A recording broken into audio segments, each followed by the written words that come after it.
Sounds good.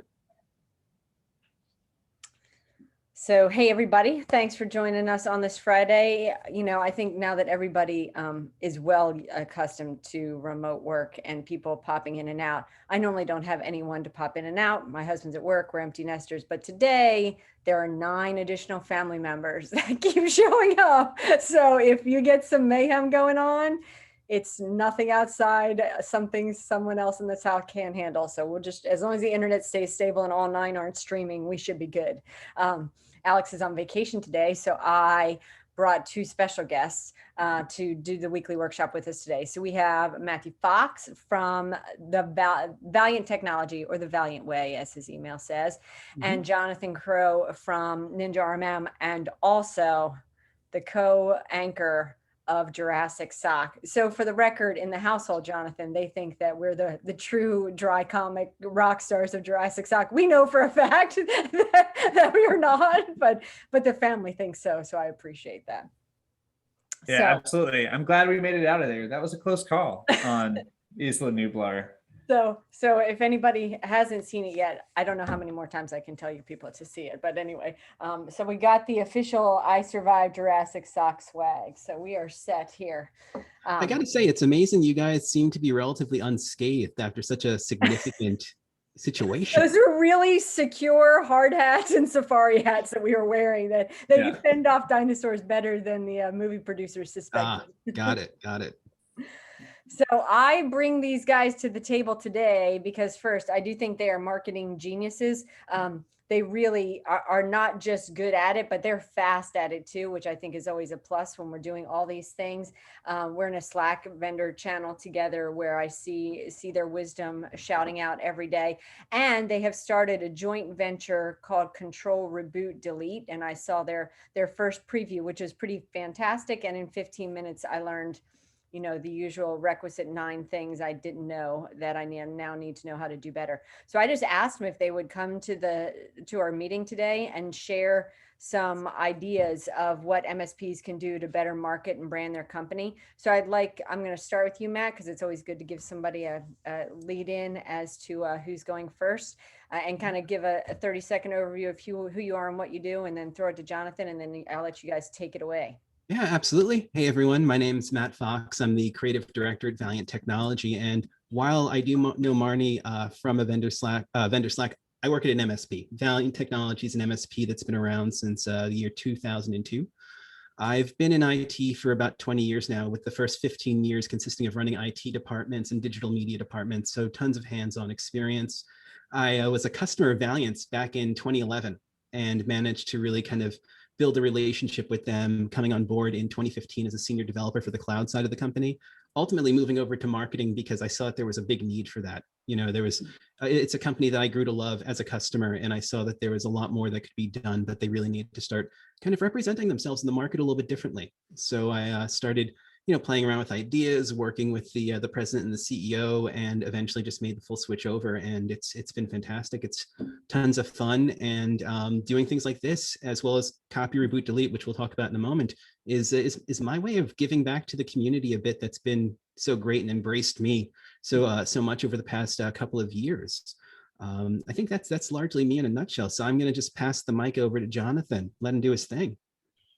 Hey everybody, I'm Jonathan Crow. I'm Director of Content and Community at Ninja RMM, and I do not have the technical background that Matt does. It makes him such a unique character, in addition to the mustache and the hat. And that's what I was gonna say. What I do have is a background in book publishing. I got an English degree, and then I went into book publishing. I was an editor for about 6 years. I then switched over and started working for a venture capital fund as a managing editor for their blog. And through that, got introduced into the B2B tech space. Ended up working for a cybersecurity startup called Barkley that was based out of Boston. It was acquired by Alert Logic. And from that transition, I ended up joining Ninja. And so I've been at Ninja for about 2.5 years now. MSP space was pretty new to me. Barkley, we ran into it a few times, but not that much. I, in fact, remember going to a meetup that was in New Hampshire, and someone asked me about deployment and mentioning the phrase RMM, and I had no idea what they were talking about. And then lo and behold, a couple of years later, here I am. And so I dove headfirst into it, was trying to learn the space as much as I could, and quickly was drawn to communities. Also was on Reddit, was horrified. And then gratefully found other communities like Slack groups and Discord groups and MSPs R Us and IT Pool Party and MSP Geek and all these good places. And gradually connected with good folks here, some of the folks here on the call, and other vendors, and really have been incredibly impressed and inspired by the community. You know, like I think a lot of industries would say that they have a big community and active ones, but I mean, it's certainly true here. And I love the fact that people are incredibly encouraging of one another. There's also no bullshit. There's very little tolerance for nonsense. Yeah, absolutely. But in a very positive way most of the time. And anyway, it's my goal at Ninja has been, let's be more open. Let's get more plugged in. Let's listen and have more conversations. That's going to make everything we do better. And then on the marketing side, I'm so happy that I came across Matt's website, which is really what kind of led us to meeting and connecting. I accused him of stalking. I mean, yeah. And also, hey, I'll turn it right back around, because Matt also has tracking on their website. And every time he could see every time I showed up and was poking around on there. And eventually, once we started emailing, he would like email me once I was lurking on their page and be like, hey, what's up? So anyway, I put together a list of the top 10 best MSP websites, I think back in 2019, and Valiant was one of them. And that's how we started talking.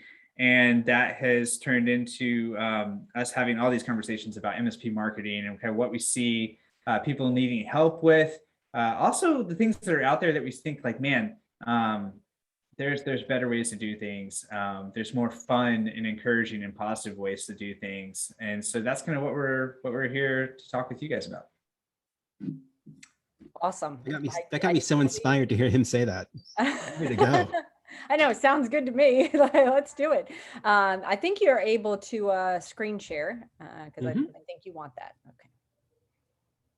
Give me 1 second here. There we go. Should be able to see the presentation at this point. Yep, absolutely. And as usual, folks have comments, questions, criticisms, or complaints, put them in the chat. Yeah, absolutely. Please do. And I mean, anything with questions here, definitely let us know. And I will say, Matt, I'm not going to steal your thunder too much. I just want to give one quick thing here. We're going to be going over some things that we consider to be core foundational building blocks that I think everyone would benefit from focusing on first. And these are not the things that most people focus on first. And we'll get into all these reasons why. But I just want to encourage people to either A, call us out and be like, yeah, I don't have time for this stuff. I got to get like leads now. Or B, just kind of like ask us questions and react to what we're going to be talking about, because these are things that I think a lot of people may consider, I'll just come around and say maybe even floofy or whatever, but this is the stuff that is actually going to help people not only create better work and more impactful work, but also act quicker. But anyway, Matt, I don't want to steal thunder. I'm sorry. I just wanted to say that as a preamble. No, that was perfect. And I think that, you know, just even seeing the title on here, building blocks, is going to lead to that question. So let's get right into it. Okay, you've already seen us. There are alternate photos from a couple of years ago. You can see the beard and the mustache does change, and Jonathan's smiles changes a little bit, so we can get to the next thing. And those really are the building blocks. You know, both Jonathan and I talk to a lot of MSP owners and marketers on a regular basis. I probably chat with at least 2 or 3 per day and like really have real conversation. And, you know, quite a few come up to me and say like, hey, I'm trying to get started in marketing. I don't know where to start. I don't know where to begin. I don't have a starting point. And I think that anyone that runs an MSP is used to having workflows and predictable outcomes that come from prescribed actions. And not having that can really make you lose your footing and get nervous. And, you know, we did a live stream for Valiant yesterday that was all about getting IT projects started. And the first thing that we talked about was procrastination, and there being a couple of main causes. And I think the first one's anxiety. And no one wants to make a misstep. No one wants to make a mistake that could have a significant impact on their business in a negative manner. And I think that keeps a lot of people from doing things. And the other is just really having something to anchor onto as a starting point. And that's what we consider these 4 items to be. These are the building blocks that allow you to do more or do something to get started. So today we're going to go through these 4, show some examples, talk about some of what I've done at Valiant, some of what Jonathan's done at Ninja. And again, let's keep this conversational. If you have a question or something, put it in the chat. I unfortunately can't see the chat as I'm presenting here, but I'm sure that, Jonathan and Marnie will call them out. So let's do it. Yeah, I'm keeping an eye on things. And I will, sorry, Matt, just to back up one more second for copy, reboot, delete, just to give us another, some clarification there. So this is something that Matt and I, initiative that we're making. We want it to be a community that we're building where we're getting MSP owners and marketers and vendors and everybody together to talk about how we can improve all this stuff. But to be clear, we are not getting paid for this stuff. We're not looking for clients, we're not consultants or anything like that. And so we're not looking for paid work out of this. This is something that we're doing as part of our side, as a side gig really, but it's because we truly have a lot of opinions. We're talking to each other. We're spouting off all this stuff. Privately, we thought we'd do it publicly too, and that can maybe benefit people. So just wanted to lay that groundwork. Excellente. Let's continue. All right. So the first thing is a mission statement. I think everyone's going to look at this and go, great, what's it? I probably have one of these or I don't need it. But they're important. They're important to you and they're important to your prospective customers. A mission statement really exists to serve as a company's agenda. It's something that should be kept brief, but really express what it is that you want to do. And there are 3 main components to that. There's your key market. Who is it that you're targeting? Who is it that you want to work with? The contributions that you're bringing to them. What are the services and the solutions that you're providing and how do they provide positive outcomes for them? And then your distinction. Why is it that someone should go with your MSP as opposed to someone else in town? What's the difference? What makes you so special? And this is a great opportunity to put that out there in a very brief manner. And all mission statements have advantages and disadvantages. I think that the advantages are clear. They help provide direction. They kind of really do act as a waypoint. And what's the word in a video game for that? When you respawn point. It's almost a spawn point. It shows you where you are at a specific point in time. I'm going to interrupt just to say that is my name on my son's phone. Should he ever be in a car accident, the cops are going to have to figure out that spawn point is his mother. So anyway. Wow. The original spawn point. Yeah, that is pretty good. So yeah, but they do. They really do. I mean, at Valiant, we've revised our mission statement almost every year, just making small incremental improvements. And each year when we go and look at what we had the year before, it's like, wow, well, we're doing a lot more than that than we are at this point. And I think it's nice because it provides us with an anchor. It provides us with a point in time where we can look back and see exactly what it was we were doing. And on the other side, it also helps define purpose so that customers or prospective customers really know what you're about in an easy way. There's nothing worse than having to look up a company and have no true understanding as to what they do. Now, there are some disadvantages. If you don't dedicate time and maybe put some limits on how much time you're going to put into something like this, it can become unwieldy. It can become a real monster. I've worked with people who have shown me 5-page mission statements, and that's the screenplay at that point. It's so much more. Maybe it's the next event that Marnie and Jonathan do for something. And in some cases, they could be seen as a waste of time, depending on the staff and who you get involved. And that last one can be a little bit of a killer to me. So I do everything I can to make sure that people understand the value in a mission statement. Jonathan, is there anything that you'd like to add here? I think that this is going to go right into the values. I'll hold off some of the things there. And we've got some specific examples that we're going to show. And I think we can, again, kind of hold off because there'll be examples that walk through a couple of these things. But again, like a big problem we hear all the time is differentiation, right? And so, I mean, we see that the tried and true playbook for a lot of MSPs is having your website reflect that you're there to serve small, medium businesses in your area, right? And typically everyone kind of falls back to what makes them different. Why should people pick them? It's because you actually care about your customers. You're going to be responsive. You truly care. And that can be truly your differentiator, but you're going to have to find a different way to say it because that is what everyone ends up saying, right? And so I just kind of wanted to give that context. your mission statement and thinking through some of these things and finding the right wordings.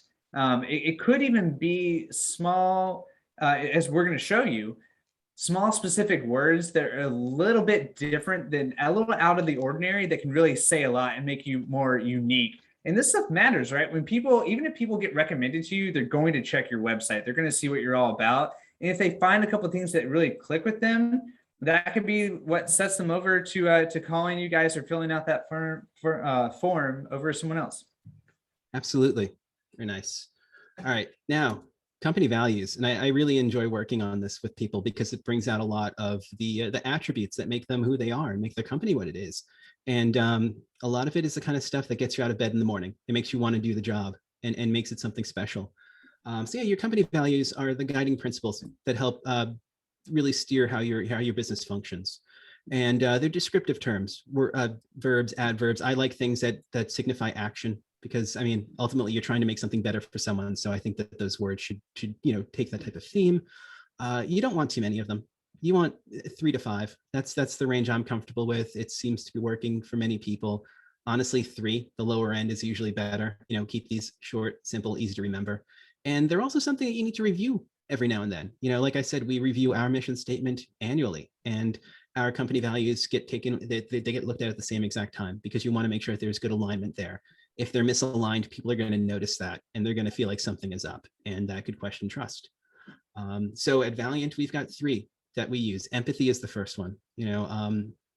We may be working with technology, but we really do work with the people in front of the technology first. And we want to make sure that people understand that we're going to connect with them and understand their problems before fixing anything. Because we don't want it to be like, oh, X, Y, and Z is broken, let's just go fix it. It's, you're having a problem, let's figure out how to make sure it doesn't happen again. That may require training. It could be anything, but it's not just, going in and typing a couple of commands. There's a lot more to it. Service mentality is the second one. We care about the level of service that we provide, and that's significant. I mean, I think anyone can close out a ticket and get a rating email sent out. They're not going to have someone like me calling the customer and saying, hey, I just want to check in on this and make sure you're okay. And that's not really my role in the company, but I'll do it because I want to make sure things are going well, because that has an impact on everyone. And our third is expertise. We do the work that we do because we really love it. It's something that we live and breathe. The tech work is not just the 9 to 5, it's the 24/7 in different ways. And we never stop learning. And that's a very important thing to put out there, especially right now with all of the security events that have occurred.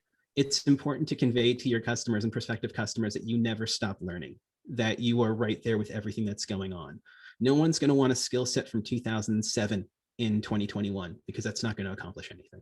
And I think it's really nice to be able to put that into words. Now, these were just Valiants, and you can actually look at these on our website if you want, along with the rest of our philosophy. But there are a lot of other really great examples, and I believe, Jonathan, you've got at least one, right? Yeah. Let me. I'll take over the screen here and just share a couple. So again, just kind of backing up a little bit, like why are values? Who cares, right? But basically, this is going to not only give you an identity. In terms of, when you think about a brand, we think about, you see some content that's going out, or you see some messaging, you're like, that just kind of feels like them. That when you see Valiant's website and then you start seeing Matt's materials, his emails, his all the ebooks and blog posts and anything that he's putting out there, the live streams, everything has a feel to it, and it becomes, you identify it with them over time, right? And it stems from this kind of stuff, and it helps when you're creating those things to kind of take away some decisions, to put guardrails on stuff. So anyway, that's just kind of again, zooming out, why are we even talking about this? Now, going back to specific examples, here's another one. So Dedicated IT, they're an Ninja customer. They're based in Florida. They're a big one. They're giant. And they've got some additional resources. If you go to their site, it's a little flashy, although they do need to work on some stuff, as Matt pointed out. I mean, this guy, look at that. He's standing in the way. I can't even see your values. You gotta get out of the way, dude. So they have some work to do, and they've gotten a little too excited with some of the website builder features that they're playing around with. But they have a page on their site where it says, okay, about them. They've clearly gone through this process, right? What are their mission and core values? And if you look at this stuff, it's not like a lot of this stuff is like, okay, yeah, like everybody wants to be appreciate innovation and value delivering results and stuff, right? But like the way they word stuff does give you a sense of who they are. So we attack challenges with action and innovation. I'm reading that, I'm like, hell yeah, these guys are like, they're proactive. There's a little bit of bite to that, which is kind of nice. And then we deliver results and are obsessed with excellence. And so they've got a high deliver, they're obsessed, excellence, they have high standards. That's appealing to me too. If I'm looking for someone to take over my IT, we value partnership over profit. Okay, can I get a deal from you guys? I don't know. that one's a little, but then this last one too, like we encourage people to have fun and let their hair down. And okay, maybe a little bit hokey, but let their hair down does kind of give you like, they've got personality and they want to show that, and they're people, right? And at the end of the day, what are we always saying? That this is a people business, that it really comes down to clicking with people and having a good feel for it. And people want to be able to click with you if they want to do business with you. You're going to get that across when you meet with them in person, but how can you do that beforehand? And this is one of the ways that you do this, is through your site and through getting this type of messaging out there. Let's look at Kelvin. Everybody here knows Kelvin, right? Yeah. Right? The And so tagline. but how many people have actually looked at Kelvin's website? I wonder. So yeah, Lime Networks. Kelvin, for those who don't know, if anyone's on the call who doesn't know Kelvin, Kelvin Teglar is super active in the MSP community. He is a scripting guru. He's author of the Cyberdrain blog, but he's also an active MSP. They're based in the Netherlands. It's Lime Networks. There's some Google translation stuff that may be happening here with some of their copy, but they've got a page where they talk about their story and their values, right? And Kelvin, Lime Networks, they're really playing with this. Like they've got the limes over here. Ooh, look at that. They kind of pulsate, which is nice. But they say they're refreshing in IT. And like it's such like a, you could see that as kind of like a light thing, right? But refreshing is such a powerful word here that does actually stand. It's starting to form that brand identity, and it's a kind of playful thing, but also it's doing some great amount of work here. It's refreshing, it's different, it's unique, right? And then if you go down to their core values, it's the same sort of thing that you guys might be thinking of too. Like we actually take care of our customers. I mean, everyone's going to say that, right? But they find kind of a different way to say it, where they stress that they're willing to go the extra mile. They have a passion for technology. We speak in clear language. This is probably my favorite one out of these three, to be honest with you. It goes back to that. It's refreshing, right? It's different. We're going to connect with you where you're at. And in terms of how these are turn into actual building blocks and how you use them in your content, you point back to your values, right? So, okay, what are we going to write about this week or this month? Like, is there what we're creating? Can we convey that we have passion for it? Can we speak in clear language? That's our value. That's the important thing, right? Like Matt, I'm going to go back to letting you share your screen here. I'll stop sharing mine for a second. But the other thing with that company values, the benefit beyond just marketing, this is true at Ninja. It was especially true at my previous company. They served as great things to, like, whenever people got in arguments about stuff, or whenever there was questions about priorities in terms of what initiatives, we could always go back to the values, and they almost serve like, you know how, okay, you guys, when you're talking about security with your clients, right? You can go to your client and be like, yeah, I'm the MSP, I'm the expert. I personally feel like this is a good thing to do with security. I have my own standards. This is what I want. And that could be fine, right? But is it more impactful to be like, hey, there's something called NIST. There's CIS. There are compliance standards that we have to deal with. This is coming from a higher authority. And that's kind of what values will play on too. So that can really be beneficial and just like an operational standpoint. And then if we bring it back in and zoom in on marketing, it's so good at like just cutting out the bullshit, right? And like everyone, like all of us can read marketing stuff that's just the templated stuff or just more of the same, and it's just boring and who cares? And the way that you get around that is by having values that you actually care about, that aren't bullshit, that you actually feel like describe you, that you really are passionate about. And then you feed that through into your material. That's how you're going to end up being fired up about what you're doing. It's how you're going to end up creating things that it doesn't just like, you send out a few LinkedIn posts, you do a blog here and there, and like you kind of run out of steam. It's how you hold on to the fire, and that you hold yourself accountable, and that you make stuff that's actually going to come across as being like, hey, oh, I know these guys, I know the feel of it. Like I'm connecting with this because I know this is more genuine, this is more real. Mm-hmm. So that reminds me of two things. One, my favorite comment from Jurassic Sock was one of the first ones that said like, ooh, these are the Star Wars people. I love these guys, right? Like we've done 2 events, but they like felt like they knew who we were because we try to have sort of like work the same story. It's kind of related, but the other, so can you talk a bit about having an About Us page? Tim put in the chat, like they dumped the About Us page because it wasn't getting SEO, although my understanding is you have to have an About Us page in order to get past some of the just basic requirements for websites in general. Well, I think it's important to have the About page because it's something that many people are going to look for in many cases. And I think that the SEO portion of that is a completely different conversation. Because, and I'll just be really honest, I think, and to use Jonathan's terminology, SEO is bullshit. I think that having healthy web semantics that are easily readable by machines and humans and having effective content is where it's at. I don't like using numbers, but I'm just going to use it because, Valiant's got a site and we have an About page and we have a content calendar and we do everything that we're talking about here. And when I got last month's Google Webmasters report, we had 1.03 million impressions in Google for search. 24% of those were clicks to us. So that's 245,000 visitors. And that was only about 85% of the traffic that we receive. So getting closer to 260, 265,000 people coming to the website, and many of which download things, it's kind of scary at times. Is I think a good reason to have something like an About page, but also a good reason to have that larger discussion about SEO to kind of demystify it a little bit. I've been struggling with SEO folks since, I don't know, 2009, 2010. And at the end of the day, my stance is always good, solid web semantics and proper content make the concept of SEO that's sold in many cases completely ineffective. Yeah, and look, there's some of the, going back to demystifying SEO, I think is a great way to frame it. Like a lot of it is just common sense stuff. Like, yes, I think SEO, some aspects of it are absolutely bullshit.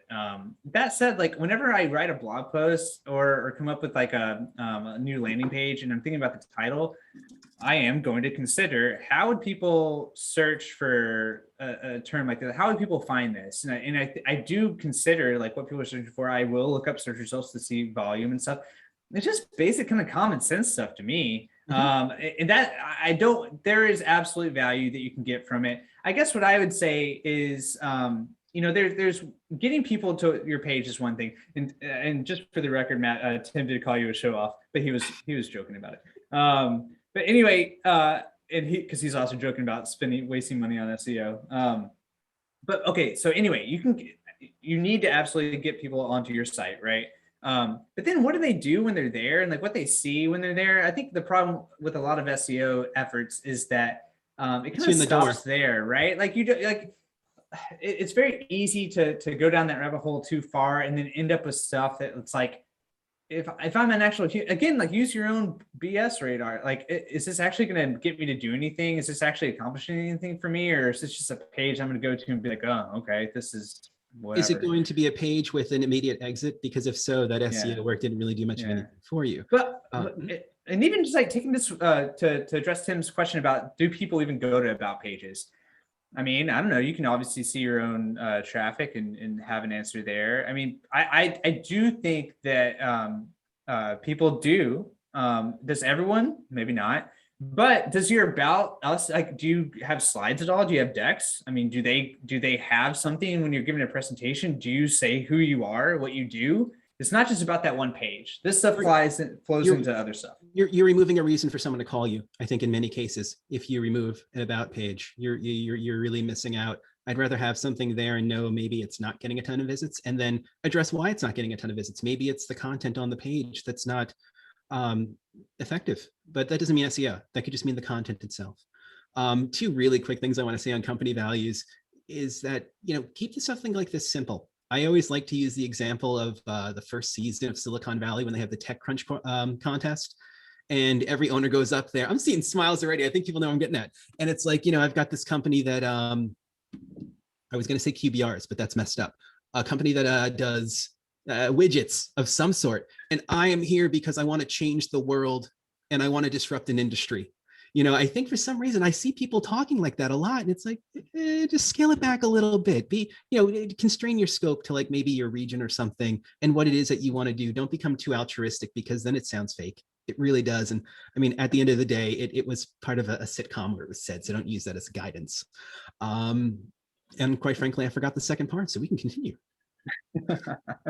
Let's go. Yeah, which one are we on now? We're on that was number 2. Oh yeah, customer profile. Yeah, this is one that I love because I had a marketing coach, Mike Gansel, who got me really kind of revved up when I decided to go into marketing. He was a systems integrator and a valued VAR back in like the 80s and 90s, real old school guy. He was on the cover of CRN magazine in like 1996, so he's got like that street cred to him.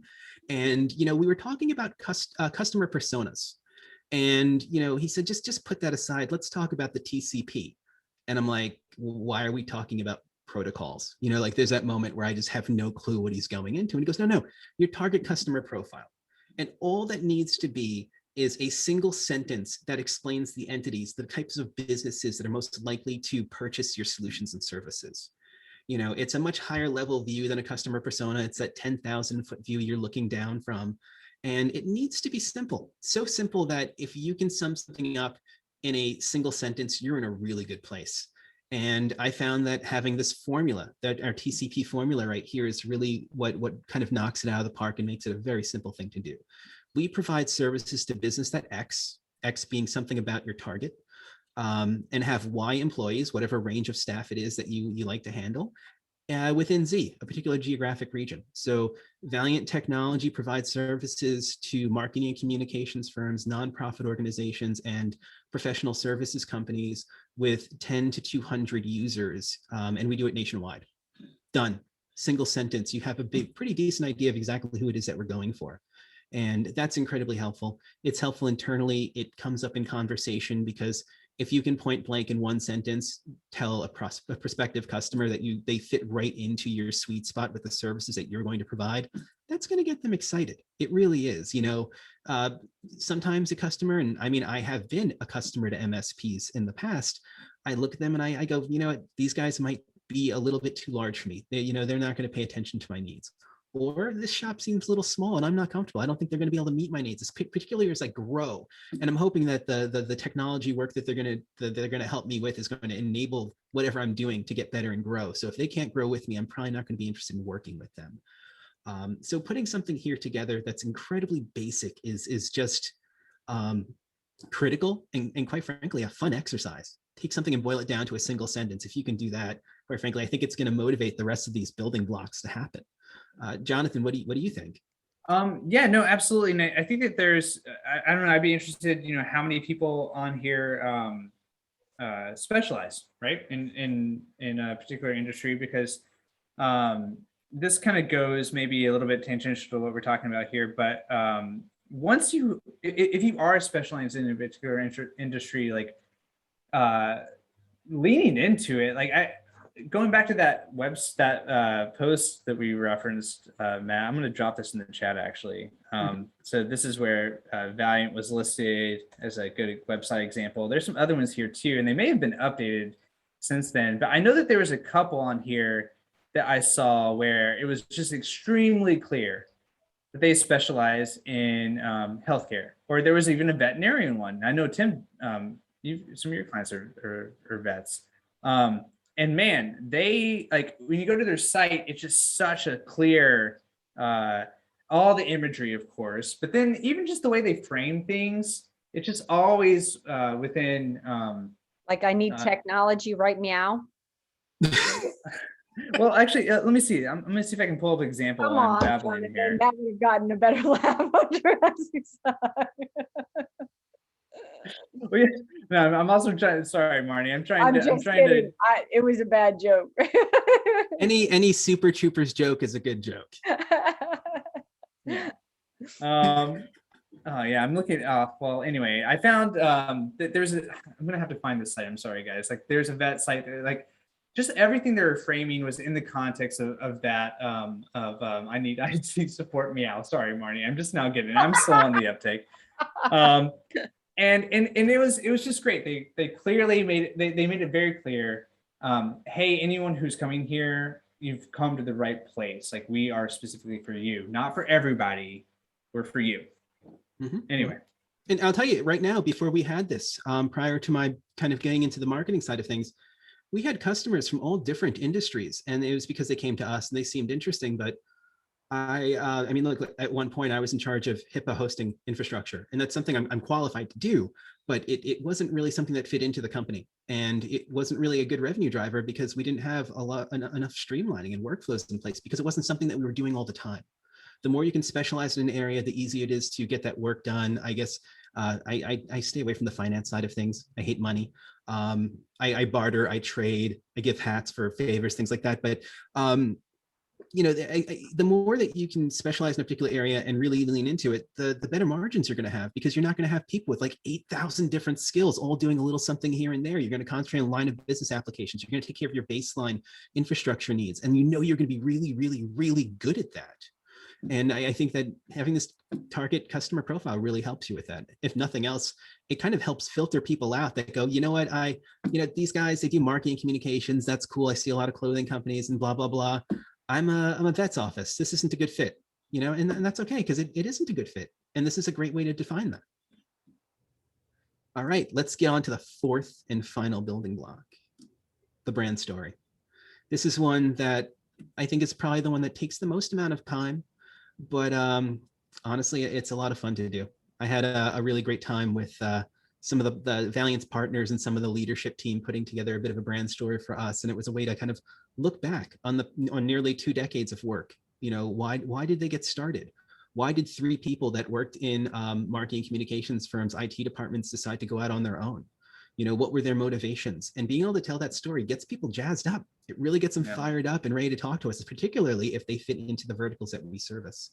And end of day, a brand story, it's not a dry history. It's a description of your company in a way that invokes emotion. You want people to get excited. You want them to kind of experience that journey with you in a way. It's like you're watching a movie, you're watching Die Hard, and something happens to Bruce Willis. You're gonna, you tense up for a second. You see him walking on the glass and you feel the pain. That's sort of what you want to be able to do with this. And again, there's a bit of a formula that you can follow to get started. You've got the status quo. What was taking place before the conflict or some kind of problem presented itself that led to the creation of your business.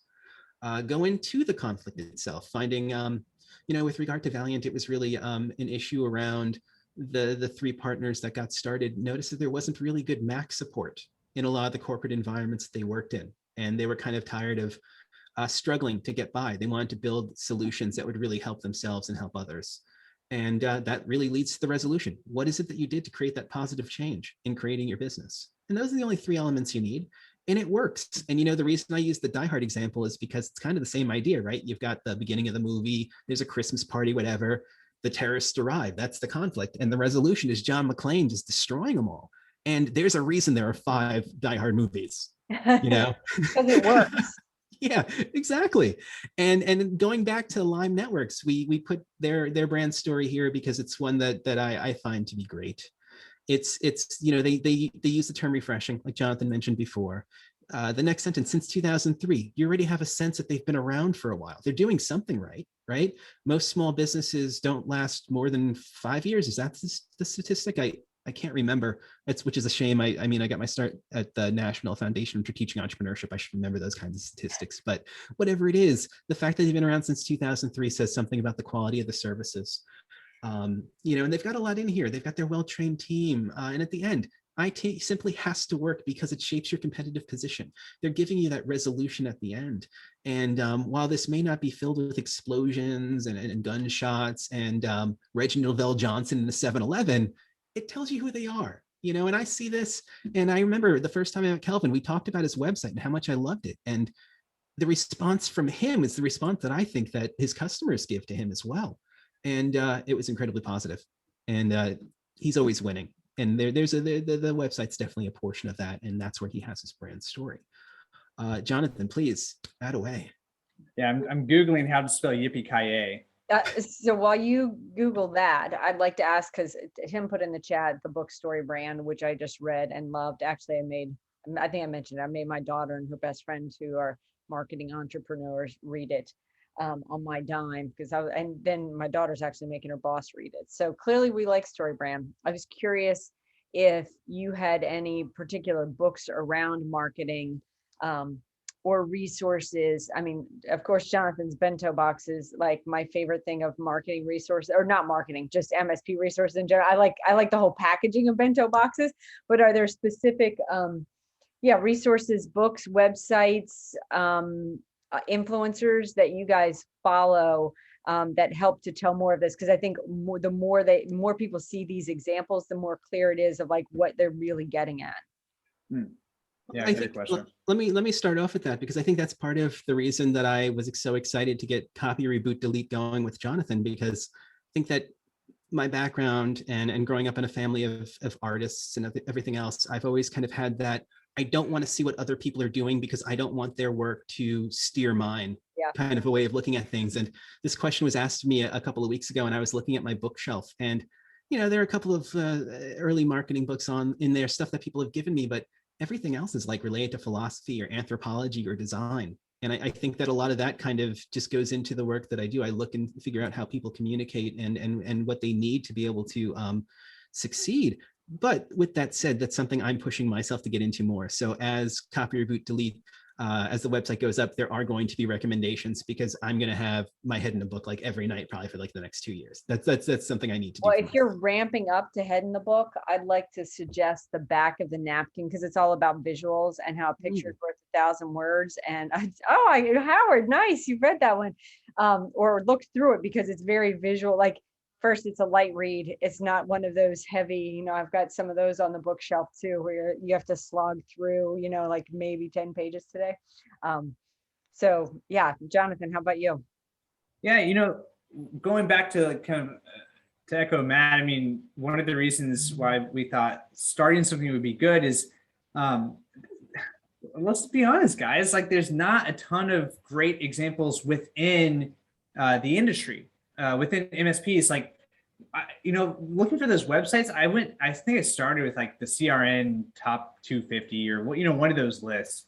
And just looking through people's websites and looking for some inspiration and looking for sites that really show that people have put a ton of thought into it. And it's kind of few and far between. I think that's changing. I think more and more people, as competition goes and there's more people out there sharing stuff, I think that's starting to change a little bit. But I'm always hopeful for finding more. I'm always so excited to find other examples of good marketing within MSPs, because when you start sharing stuff that's outside of it, I feel like you also kind of like, it's easy to be like, yeah, okay, but that works. That's something a little bit different. I want to find examples of things that are direct, like, oh man, this is extremely relevant. This is someone who's a lot like me doing this kind of stuff.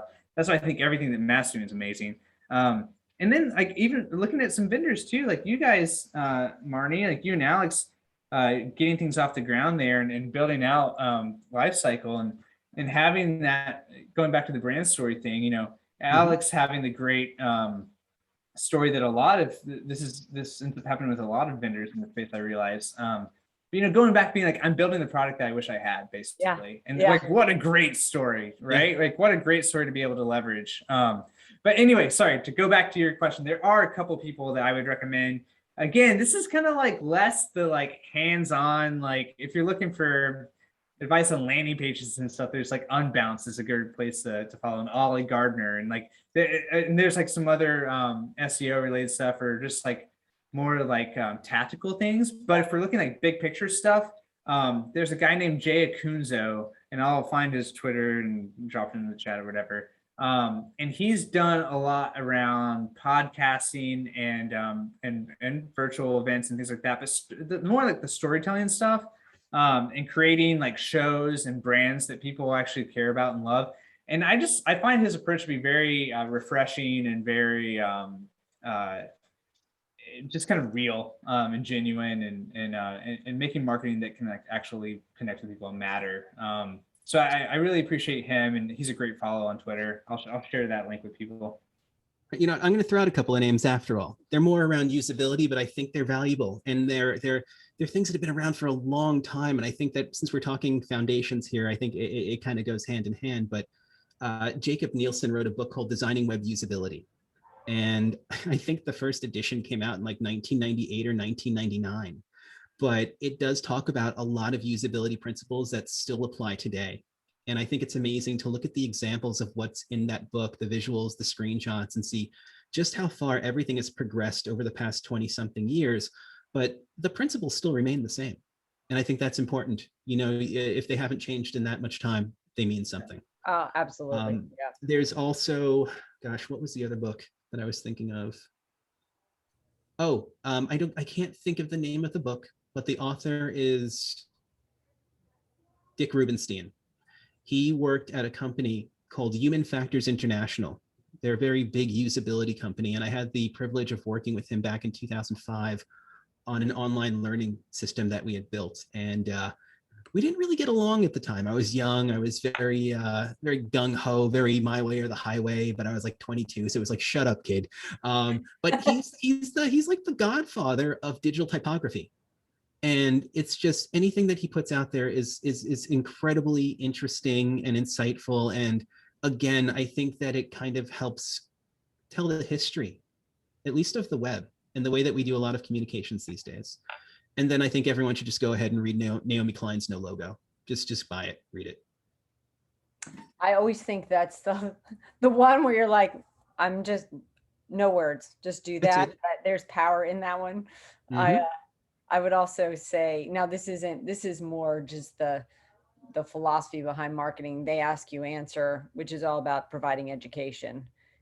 So it's not a tactical, other than like just start educating your clients. Mm-hmm. Oh, there you go. Howard and I'm going to, Howard, get on your book list so that I just know as a matter of fact, I can tell by the colors, because I have one shelf of just like my leadership books and they're all orange. So yeah, Made to Stick, absolutely switched by the same guys. Like it's the same.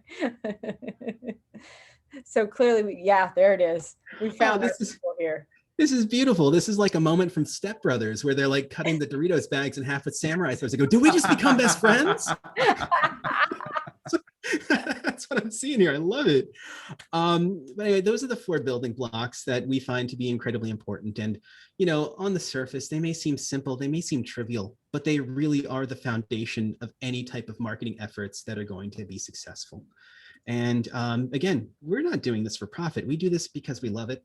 I mean, honestly, when Marnie asked us, I got excited just because she's someone in the community I really respect and I enjoy talking with. And I think that the fact that you're an educator, and we've never talked about this, but I think that you probably very much value experiential type of education and really getting your hands in. That's exactly what this is.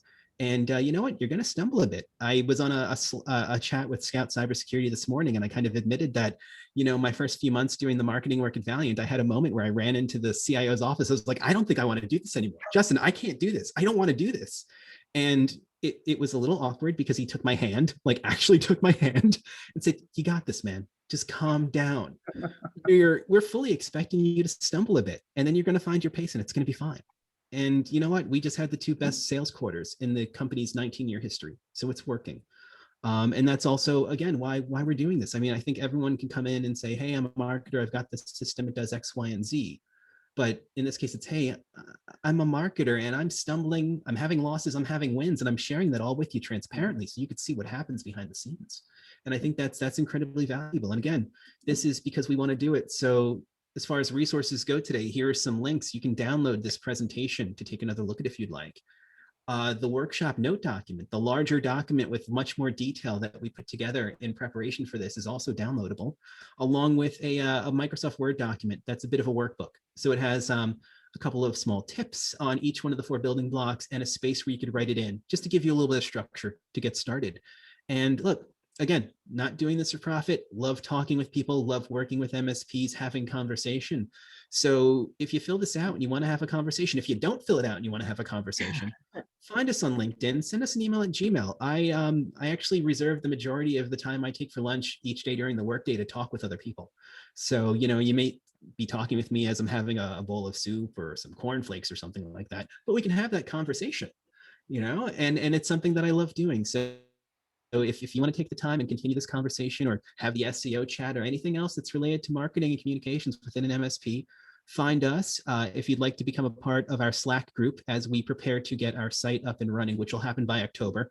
It's my 40th birthday is the arbitrary deadline on this. So it's going to happen by October. So arbitrary. It's arbitrary to everybody else. The spawn point would say. Yes.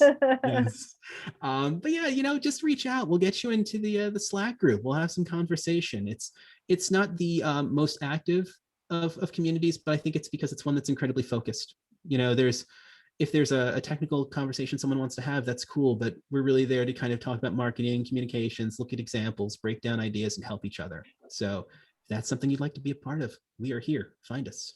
I will absolutely include these links. So I always send out a replay to the entire group because folks definitely listen who don't join. And I'll put the links in there too, so that everybody's got them right in the emails, because that's a fantastic, like I said, I had a sneak peek at that and I thought this was great content. Thank you. It was fun to put together. It really was. So can I maybe we can have some, I don't know if anyone has questions, but can I steal the first? Can I jump and cut in line and ask Matt the question? Yes. Oh, I'm charging. Fair enough.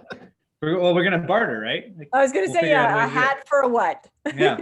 All right. So, okay. My question is, we definitely want to, the whole point of this, right, is to get people to do stuff, right? We definitely want to get people to think about things so they're able to do things mindfully, but we want to help people actually do things. And so it's not just kind of like marketing doesn't work, or I know I should do marketing, and we want to help facilitate that, right? Of actually doing a thing. And so I guess what would you any thoughts, ideas, suggestions, whatever, for people who we all just sat through here. Now we're thinking about going through this exercise. You can fill out the worksheet. You can have okay, I think I got an idea about mission values. I think I have a loose idea there. What's the thing I can do now? Do you have any thoughts about that? Just based on this conversation, I'd say either build or evaluate an about page.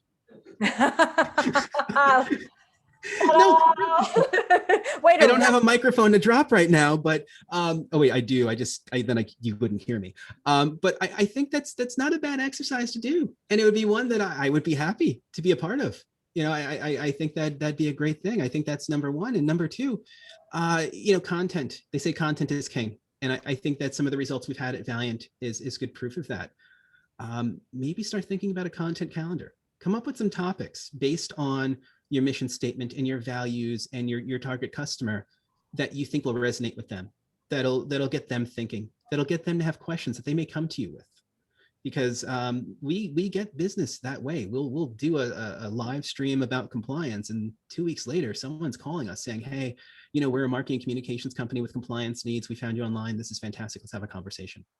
The content piece, I think, for many, first, Alex and I always have to have the conversation. Don't let perfect be the enemy of done, right? Yep. Because you talked about the number one piece of procrastination is anxiety. I think people get very anxious about not having the right content. Certainly know that I do, but I have to say, somebody reached out to me, an engineer reached out to me on LinkedIn the other day and said, "Who do you have writing your content? You're like a machine out there."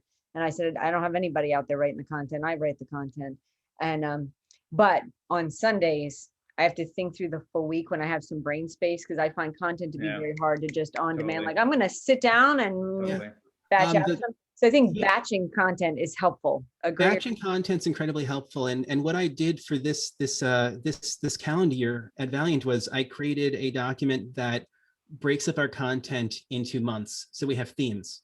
So at the beginning of the year, I think it was January, was all about compliance. We did 4 live streams, probably 4 blog posts. I think we had I think there was a downloadable. I can't remember at the moment, but it was great to be able to say, all I care about this month with regard to new content is compliance. What are the main things that we're going to talk about here? put together maybe 4 or 5 bullet points and then let that be what guided us to create the content ideas. So we do that quarterly. So we had all of the first quarter done, and by the time we got to the middle of the first quarter, we had it taken care of for the second quarter, and we've got third quarter now, and it's a building block. It's very much like we just talked about. If I know that I'm going to be talking about this particular topic, I've got this range of things that I want to discuss. I'm going to see what it is that I want to talk about live on camera, what it is that's going to be a shorter form blog post, and what can be turned into a lead generation magnet. And, we had, I think midpoint review was like May for people to get ready for like the middle of the year in June. And one of the things that we released was an IT budget Excel spreadsheet, just template. And it gets probably between 1 and 2 dozen downloads per day right now. And given that the whole idea was about planning, it just became like second nature, which is like, okay, we should do a template for people. It's going to help them sit down and kind of think about what their expenses are with regards to technology. And even better case scenario, it's going to make them realize that they may want to have an advisor, someone to help with strategy. And we do get phone calls just based on that Excel spreadsheet. And does everyone that downloads it, are they all owners of businesses? No, we get students in schools that download it, and they, I'll get an email every now and then with a question. But when we do get something from a small business that's coming from a lead gen form, there's a good chance they're going to turn into a new customer. Tim says awesome. that template and portable into Lifecycle Insights, because we produce those budgets without a template in Lifecycle. So I'm like, I'm going to go. You'll find me on your website. You can bust it out, stop being on your website later when I go down. Yeah, fill in the information. I'll start tracking every single motion you have on the website. When I see you go to the About page, I'll give you a call. We'll have a conversation. What did you think? Now that you're up at the About page, did you think I was on brand? We can. That's it. Oh, and I think there was a question inside the chat earlier on about what system we use. We use HubSpot for that. It's one of the basic features. Once you've put in your information, we can just do very, very basic tracking. There's nothing creepy there. It's, page view. Nothing creepy there, Jonathan. Sure. Hey, what did you think about us page 7 minutes? Jonathan is on your About page and he's drinking a latte. It's not that bad. So I did have, I know we're right at 4 here, but one other maybe suggestion, and this comes from you, Marty. So like you're asking for some feedback on, you guys are going to a show coming up, and you've got your banner, right? And on my other monitor as we speak. And so like you're thinking through what's your messaging there and everything. And I think that there's value, even if you guys aren't going to shows and plan on having a banner soon. There's something to like going through that exercise. What would you put on that banner? Right. And going, it's the same thing, the value of going through this process of like, what are our values? Like what's our mission? Like what's our statement to our customers when they ask you, like, what are you guys all about? There's value to like just putting that on paper, and then tweaking a little bit, thinking about it, and then seeing like, could you play around with it? Because going back to this building blocks concept, now you've got some things that you can mess around with, on social or in other pages on your website maybe, and just see if you can get to something that just stands out a little bit more and just it kind of clicks with you, and see if you can get some feedback. Ask us. I mean, that's what Matt and I would love to hear. Like you guys, this group here, like share it with each other, like just playing around with idea. Yeah. The whole playing around with idea makes perfect sense because we're talking building blocks. Treat them as Legos. Small. That's like the whole banner idea, Put them in different configurations, make little different shapes out of them, figure out what it is that's fun. I mean, we all did that as kids, right? We had the big bucket of Legos. I mean, that's what you look at your building blocks as. You're going to assemble something from those simple pieces, and all of a sudden, you go from having a bunch of rectangular blocks to a giraffe or something. I don't know why the giraffe was the first Lego creature. Apparently you're just going to stack them straight up. Just a whole stack of yellow bricks. That's it. In the banner world, every time we have an integration, the other company, wants our logo on the website. And then I was told, give me 11 to 17 words about Lifecycle Insights. If you could give us your entire story, you could have 11 to 17 words. And I was like, all right, let's take my banner now. I'm like, slice. Yep. Yeah, totally. And the whole goal though, with a banner and worth anything in the site too, right? It's just to elicit you just want to catch people for a second, right? You just want to give them that one thing that just makes them like, huh, like, and then go do something else. Go find more. Come over to the booth or click this button. Check out our about That's what page. my Do question whatever. is like, would you walk in the booth if, so how, I'm not shy, I'll throw up the screen, right? Like, if it says QBRs don't make money, change my mind. That was Matt this morning when I sent over another idea. This is what he sent back to me. Yeah, that was pre-coffee. Solid. No, I think it's good because you're making a statement, but you're also challenging a person when they read that. You know, to me, that would elicit a response. I'd be like, all right, hey, let's talk about why they don't work. But I can't say they don't work because we do them at Valiant very successfully. You know, I do know they work. But if someone is skeptical, I think that's the perfect way to get them to listen to what you have to say. We'll find out. I'll let you know in 2 weeks. Nice. I hope to only hear good things. Yes, well, I hope to hear that the shipping company got it to me all the time. Tim. Oh, there. Tim I just love put Tim in the chat here. website about Dominating the pages, chat. no one cares, changing my mind. And again, Tim, I don't disagree with you, buddy. Like I don't think people are actively waking up in the morning being like, you know what I'm going to do is surf some about pages today. Like I don't think that's happening. But I do think that every time you interact with someone new, often I would challenge you, change my mind. Like, are you not telling them what you're about in one way or another? Like you're doing that at some point, right? We can And also that's look what at this this stuff in can feed into. Let's look at it in a different context just for 1 second. That would be like saying I'm going to create a dating profile and not say anything about who I am. Yeah, You know, and they do this is say in the world of security that people really do want to know a bit about the humans, that, right? So you can absolutely track Alex and me down when you read the website because we're not shy about, you know, who we are. Yeah, and you know, but I mean, some of it is like, is that going to be what closes a deal for you? No, but like, it's going to be what maybe gets people. It just sets you apart a little bit, and it's going to be what like gets you to that next step, right? it's like, look, going back to the dating, I think it's Friday and I'm just going in different places, but like everyone was going to want to put that they take like, I don't know, they take long walks on the beach and all that kind of nonsense. If I had a dating profile, I'd be like, I breed ornamental shrimp. And someone's going to be like, what the hell is this? And they're going to be interested. And there's going to be a conversation and it's going to lead to probably a really weird situation. And But if you find, and you can find your soulmate that way. Like if there's someone else who's into breeding shrimp, then yeah, they're going to be, they're going to know they came to the right place. I'm still looking. Well, I try to be respectful out there, Matt. on Friday afternoons, although I could talk to these guys all day. I'm fairly confident of that. So thank you both so much for joining us today. I took a few good notes, so I hope everybody else on the call got something good from them. I really always learn a lot. And then again, to share the resources is fantastic. I now have sites to Google stalk, books to read, and a follow-up chat to have with you guys about my banner and other things. Sounds good. And thank you for having us. This was fantastic. Yeah. Yeah, definitely. Well, thanks Cool. all. Happy Friday, everybody. Have a good weekend. Have a great weekend.